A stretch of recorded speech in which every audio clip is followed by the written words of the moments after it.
अस्सलाम वालेकुम। आज की वीडियो में मैं आपको बताऊंगा कि वेरिएबल क्या होते हैं और सी शार्प के अंदर डाटा टाइप्स कितनी है, बिल्ट इन डाटा टाइप्स जो सी शार्प की अपनी डाटा टाइप्स वो कितनी। तो शुरू करते हैं वेरिएबल से। वेरिएबल यूं समझ लें कि एक कंटेनर होता है, एक एक बॉक्स होता है, एक डब्बा समझ लें। जैसे एक डब्बा होता है ना, एक डब्बा होता है, ठीक है। उस डब्बे को आप एक नाम दे देते हैं, ठीक है, वो एक वेरिएबल है। कंप्यूटर के अंदर जो हमारे पास मेमोरी होती है, जो रैम होती है, उसके ना लोकेशंस होते हैं कुछ, ठीक है। होता ये है कि जब हम कोई वेरिएबल बनाते हैं, तो मेमोरी के अंदर जाके वो लोकेशन या वो जगह या वो एड्रेस जो है, वो रिज़र्व्ड हो जाता है, उस वेरिएबल के, ठीक है। तो यूँ समझ लें कि मेमोरी के अंदर छोटे-छोटे डब्बे हैं, जिन्हें हम मेमोरी कहते हैं, ठीक है। यानी कि बिट, बाइट किलोबाइट, मेगाबाइट, ठीक है।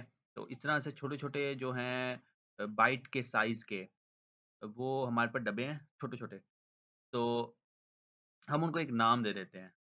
एक named memory location is called variable, ठीक है। एक मेमोरी लोकेशन को नाम देना, हमने उस मेमोरी लोकेशन को एक नाम दिया है, उसे हम कहते हैं वेरिएबल, ठीक है। फॉर एग्ज़ाम्पल मैंने ऐज एक मेमोरी लोकेशन को नाम दे दिया ऐज, तो वो क्या होगा, वो एक वेरिएबल होगा, ठीक है। इसी तरह मैंने आपको एग्ज़ाम्पल दी कि डब्बा होता है, डब्बा जो है उस डब्बे के ऊपर आपने एक नाम लिख दिया। फॉर एग्ज़ाम्पल आपके पास 3-4 डब्बे हैं, एक डब्बा आपके लिए है जो बर्तन का है, एक डब्बा आपके लिए जो है कपड़ों का है, ठीक है, एक डब्बा आपके लिए जूतों का है। तो 3 डब्बे एक जैसे थे, तो आपने क्या काम किया, एक मार्कर से या एक पेंसिल से किसी भी चीज़ से आपने उस डब्बे के ऊपर लिख दिया कि ये जूतों का डब्बा है, ये कपड़ों का डब्बा है, ये बर्तन का डब्बा है। तो आपने एक डब्बे को एक नाम दे दिया, एक पहचान दे दी, तो उसे हम कहते हैं वेरिएबल, ठीक है। अब उस वेरिएबल में हम कोई वैल्यू स्टोर करते हैं, ठीक है। डब्बे को तो आपने नाम दे दिया, अब उस डब्बे के अंदर भी तो कुछ रखना है। ठीक है, इसी तरह जब हमने मेमोरी को तो नाम दे दिया, उस मेमोरी के अंदर भी तो मेमोरी का मतलब ही यही है ना, जिसमें हम यानी कि डाटा स्टोर कर सकें। रैम के अंदर डाटा स्टोर होता है टेम्परेरी। तो हम क्या करते हैं कि हम मेमोरी लोकेशन को नाम दिया, उसके बाद हमने उसके अंदर कोई ना कोई वैल्यू स्टोर करवा दी, ठीक है? तो इसकी जो है मैं आपको एक एग्ज़ाम्पल समझाता हूँ ताकि आपको मज़ीद समझ आ जाए, ठीक है? फॉर एग्ज़ाम्पल मैं इसे ख़त्म कर देता हूँ। मैंने यहाँ लिखा इंट। अब ये इंट क्या है मैं आपको अभी थोड़ी देर में समझाता हूँ। इंट यहाँ मैंने एक नाम दिया ऐज, ठीक है? असाइनमेंट ऑपरेटर और यहाँ मैंने दे दिया फॉर एग्ज़ाम्पल 25। ये इस लाइन को समझें, इस लाइन को। ये लाइन क्या कह रही है? ये लाइन कह रही है कि जो मेमोरी है उसके अंदर एक जगह रिज़र्व्ड होगी जिसका नाम है ऐज और उसके अंदर वैल्यू कौन-सी चली गई है? 25। ये असाइनमेंट ऑपरेटर है। जब मैं ऑपरेटर्स के लेक्चर पे आऊँगा तब आपको समझ आएगी कि असाइनमेंट ऑपरेटर क्या होता है। फिलहाल इसे ये समझ लें कि असाइनमेंट ऑपरेटर का काम ये होता है कि अपनी राइट वाली वैल्यू को उठाता है और लेफ्ट वाली वेरिएबल में स्टोर कर देता है, ठीक है? अगर मैं इसको उलट करूँ तो ये गलत है। मैं फॉर एग्ज़ाम्पल मैं 25 यहाँ लिख देता हूँ, ऐज यहाँ लिख दूँ, इस जगह पे, तो ये रॉन्ग स्टेटमेंट है, ये सही स्टेटमेंट नहीं है, ठीक है? तो अपनी राइट वाली वैल्यू को उठाता है और लेफ्ट में क्या कर देता है, स्टोर कर देता है। तो ये एक असाइनमेंट ऑपरेटर है और ये एक वेरिएबल बन गया जिसका नाम है ऐज, ठीक है? तो ये तो हो गया कुछ वेरिएबल के वेरिएबल होता क्या है, ठीक है? अब मैं आपको समझाता हूँ data types. Data types C sharp के अंदर बहुत सारी हैं, ठीक है? मेन कैटेगरी की हम बात करेंगे, वैसे तो बहुत सारी हैं। डाटा टाइप्स होता क्या है? डाटा टाइप्स होता है कि डाटा की टाइप क्या होगी?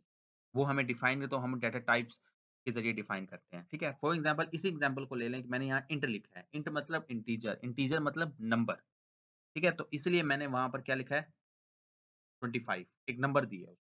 अगर मैं यहाँ पर स्ट्रिंग लिख दूँ, स्ट्रिंग कोई भी ऐसा वर्ड होता है जिसको हम डबल कोटेशन के अंदर लिखते हैं, ठीक है? आपका नाम, मेरा नाम, लैपटॉप, वर्ल्ड कप, चेयर ये जितने भी नाम मैं ले रहा हूँ ये एक स्ट्रिंग है। स्ट्रिंग को हमेशा डबल कोटेशन में लिखते हैं सी शार्प के अंदर। मैं यहाँ पर स्ट्रिंग लिखता हूँ फॉर एग्ज़ाम्पल कप, तो यहाँ पर you will get an error, compiler error. ये आ भी रहा है आपको देखें नज़र आ रही है रेड लाइन जो है ये आ रही है, ठीक है? इसका क्या मतलब है? इसका मतलब ये है कि डाटा टाइप तो मैंने इंटीजर लिखी है लेकिन उसमें स्टोर क्या करवाने की कोशिश कर रहा हूँ? स्ट्रिंग, जो कि एक रॉन्ग स्टेटमेंट है। अगर मैंने यहाँ डाटा टाइप इंटीजर लिखी है तो मुझे यहाँ पर नंबर ही देना होगा, ठीक है? तो यहाँ मैं अगर 25 कर दूँ या कोई भी नंबर कर दूँ तो वो ठीक हो जाएगा, एरर रिमूव हो जाएगा, ठीक है? तो मैं यहाँ पर आपको दिखा देता हूँ। ये लें जी, ये है कुछ इंटीग्रल टाइप्स हैं सी शार्प के अंदर, ठीक है? और सबसे पहले ये एस बाइट है, फिर बाइट है, फिर उसके अंदर हमने रेंज लिखी हुई है कि उसकी रेंज क्या है, फिर हमें साइज़ वो बता रहा है, इसका साइज़ क्या है, ठीक है? और फिर वो किस नेम स्पेस में डिफाइन है, वो भी हमें बता रहा है, ठीक है? तो इसे मैं थोड़ा-सा आपको एक्सप्लेन कर देता हूँ इस टेबल को, ये टेबल है क्या? फॉर एग्ज़ाम्पल हम बाइट की बात कर लेते हैं। बाइट जो है, इसके अंदर हम वैल्यू स्टोर कर सकते हैं। ठीक है? 1, 2, 3, 4, 5 ये इस तरह की वैल्यू स्टोर कर सकते हैं और उसकी रेंज क्या है? उसकी रेंज है 0 टू 255 इससे बड़ी मैं वैल्यू स्टोर नहीं कर सकता। फॉर एग्ज़ाम्पल मैं बाइट के अंदर स्टोर करने की कोशिश करता हूँ 300 नहीं होगा। ठीक है? उसकी रेंज कितनी है? 255 मैक्सिमम रेंज उसकी है 255 और यहाँ पर जो है एक ये वर्ड गौर करें अनसाइन्ड, अनसाइन्ड का मतलब ये कि नेगेटिव वैल्यू नहीं लेगा ये पॉजिटिव वैल्यू लेगा, नेगेटिव वैल्यू नहीं। दूसरा वो कह रहा है कि 8 बिट इंटीजर 8 बिट इंटीजर है। ठीक है? इसका साइज़ कितना है? 8 बिट इंटीजर। बेसिकली इसकी ना एक फ़ॉर्मूला होता है कैलकुलेट करने का, हम साइज़ के ज़रिए रेंज मालूम कर सकते हैं। ये एक इसी को देख लेते हैं, बाइट को देख लेते हैं। बाइट जो है 8 बिट का है, ठीक है? 8 बिट का बाइट है। 8 बिट जो है अब एक बिट की बात कर लेते हैं, बिट होता क्या है? बिट या तो 0 होता है या 1 होता है, ठीक है? 0 या 1 अच्छा, अब 8 बिट है ना तो कंप्यूटर के अंदर 2 डिजिट काम करते हैं, 0 या 1 ठीक है? हम 2 डिजिट का टूल लिखकर 2 की पावर 8 कर दें, तो जवाब आता है 256 कंप्यूटर काउंटिंग स्टार्ट करता है 0 से, तो ये देखें 0 से यहाँ पर एक माइनस हो जाएगा क्योंकि 0 से स्टार्ट हो रहा है और सॉरी यहाँ पर एक वो हो जाएगा प्लस हो जाएगा और यहाँ पर माइनस हो जाएगा, ठीक है? तो ये 0 से 255 आई होप आपको ये चीज़ कांसेप्ट समझ आ गया होगा। एक तो ये अनसाइन्ड है, इसका मतलब ये पॉज़िटिव वैल्यू लेगा, नेगेटिव वैल्यू नहीं लेगा। दूसरा ये 8 बिट का है, 2 की पावर 8 इज़ इक्वल टू 256 बनता है, ठीक है? क्योंकि कंप्यूटर 0 से स्टार्ट करता है, तो इसलिए 0 से 255 तक अगर आप करैक्टर को काउंट करें, तो वो 256 ही बनता है, ठीक है? तो ये इस तरह से जो है ना हम इसका जो फ़ॉर्मूला है, वो काम करता है। इसी तरह हम रेंज निकाल सकते हैं, ठीक है? तो ये बाइट है। इसी तरह एस बाइट को ले लें। एस एस का मतलब है साइन, ये अनसाइन था। इसमें पॉज़िटिव वैल्यू है, इसमें साइन आ गया, यानी कि ये नेगेटिव वैल्यू भी लेगा। ये भी 8 बिट का है और ये भी नंबर ले सकता है, लेकिन ये नेगेटिव नंबर भी ले सकता है और उसकी रेंज भी यहाँ लिखी हुई है, ठीक है? इसी तरह ये डिफरेंट इंटीग्रल डाटा टाइप्स हैं जिसकी अभी हमने एग्जांपल ली है, इंटीजर की हमने एग्जांपल ली, ये देखें ये इस तरह से शो हो रहा है। अगर मैं यहाँ पर आपको एक और चीज़ दिखा दूँ, फॉर एग्जांपल यहाँ पर एक वेरिएबल मैंने डिफाइन किया हुआ है, यहाँ मैं लिखता हूँ इंट डॉट, डॉट लिख के देखें मैक्स वैल्यू भी आ रहे हैं, मिन वैल्यू भी आ रहा है। ये आपको मैक्स वै अब इसको प्रिंट करके देख लें कि इसकी क्या मैक्स वैल्यू क्या प्रिंट वैल्यू है। कंसोल डॉट राइट लाइन ठीक है? और यहाँ पर आप लिख दें मैक्स के 0 और यहाँ कॉमा लगा के डॉट मैक्स वैल्यू ये आ गया, ठीक है? ये अब मैं इसे रन करके आपको दिखा देता हूँ।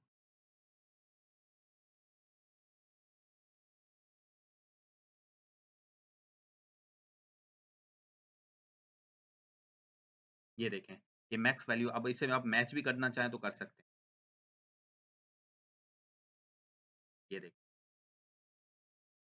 ठीक है? इसी तरह आप इसकी मिनिमम वैल्यू भी काउंट कर सकते हैं, उसकी भी प्रॉपर्टी दी हुई है। अगर आप यहाँ पर डॉट मिन वैल्यू कर देंगे, यहाँ पर भी मिन कर दें, आपको ये अब मिनिमम वैल्यू बता देगा कि इंटीजर जो है वो मिनिमम वैल्यू कितनी स्टोर कर सकता है, ये देखिए, ठीक है?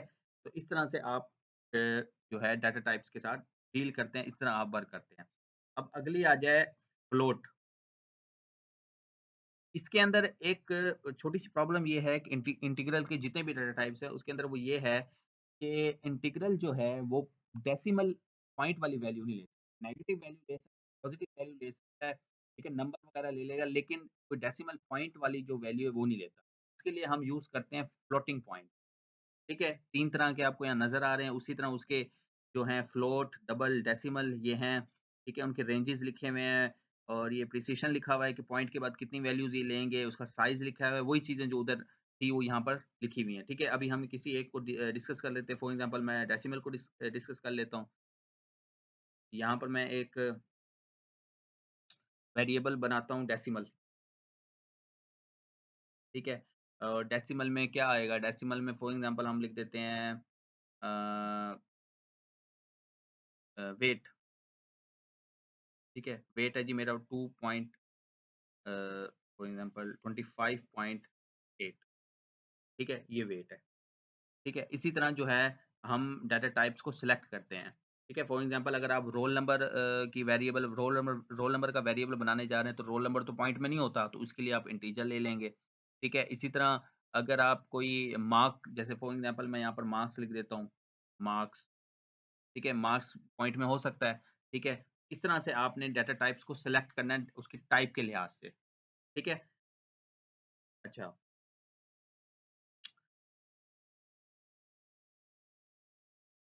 और कुछ ये हो गई। अब 1-2 मैं आपको और बता देता हूँ। एक होती है हमारे पास data type string, string name, ठीक है? यहाँ पर आप कोई नेम लिख देंगे, ठीक है? जैसे मैं यहाँ लिख देता हूँ अली रज़ा, ठीक है? ये एक नाम है। स्ट्रिंग को हमेशा डबल कोटेशन में लिखते हैं, ठीक है? अब ये स्ट्रिंग है, स्ट्रिंग को हम डबल कोटेशन में लिखते हैं और यहाँ पर कोई नाम पास कर सकते हैं, कोई यानी कि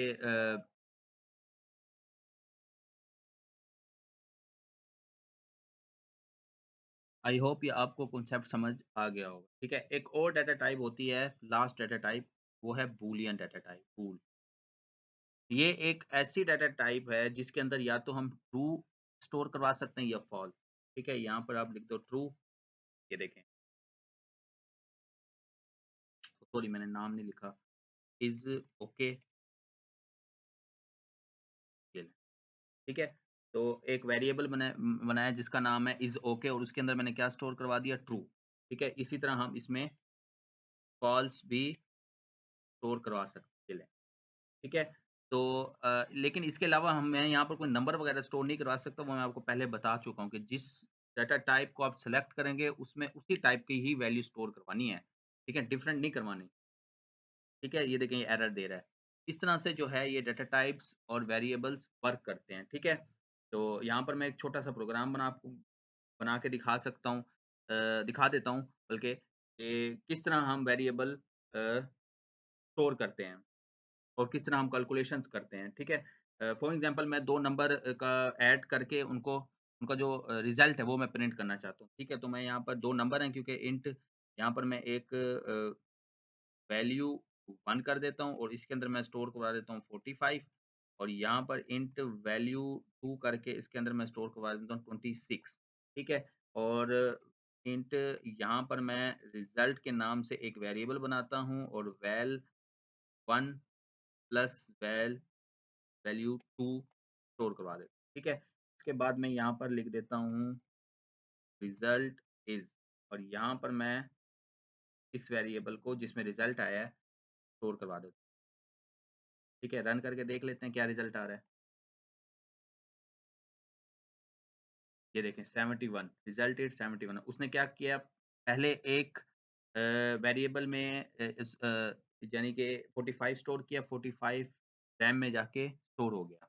फिर उसने क्या किया 46 को रैम में जाके स्टोर किया क्योंकि वेरिएबल है, वेरिएबल जो होता है मैं आपको शुरू में बता चुका हूँ नेम्ड मेमोरी लोकेशन होता है, ठीक है? तो यूँ समझ लें 45 और 26 की जो 2 वैल्यूज़ हैं, ये मेमोरी यानी कि रैम की जगह पे कहीं किसी एड्रेस पे जाके स्टोर हुई हैं, ठीक है? उसके बाद मैंने एक तीसरा वेरिएबल बनाया, ये भी मेमोरी में है।